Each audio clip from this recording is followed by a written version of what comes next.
I'm going to go back and watch it because I thought it was closer than the judges had it, to be honest. I thought Romero might have stolen a couple of rounds, but I'm going to go back and watch it. I thought the second round Romero's slipping and counter-punching was better, but he was more kind of picking and like he had an accumulation of things, whereas I think Paulo Costa had the bigger power punches. I mean, he throws everything into every shot that he's got. I think he's a really interesting matchup, and it sounds like he's going to be heading out to Australia for that fight as well. So let's say that he does. You know, his next fight is a 5-round title fight. Do you think he's ready for 5 rounds? Because he put on an amazing performance, kept coming forward, put on a crazy pace. He did tend to slow down just a little bit towards the end, though, in that fight. Well, I mean, I think his conditioning is very good. I just think that because of the decisions he makes in fights, I mean, he still fights like a young man.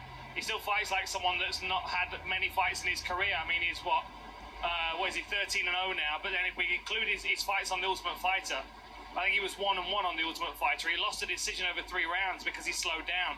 And I think his conditioning's there. I think he can do 5 rounds. I just think he needs to be smarter about his decision making. You know, instead of throwing all of his power into every punch, you know, pick 2 or 3 punches in a 10-punch combination where you really let go, and the rest of them, you know, you don't spend all that energy. I mean, maybe he'll make those adjustments from this fight, and you know, he'll learn those lessons. But I think a 5-round fight against someone that we know can fight 5 rounds, whether that's Whittaker or Adesanya, I think they're both going to be able to test his cardio. Just quickly, who do you think would be the guy that he ends up fighting? Whittaker or Adesanya? This matchup's absolutely crazy. Obviously, it's going to be a very close one. There's so many things to consider, but a gut feeling right now, early on, before you do all your analysis, who sort of stands out to you between those two? My gut feeling right now is Whittaker's going to take it. I think he's durable. He puts his combinations together well. I think he's more seasoned for MMA as well.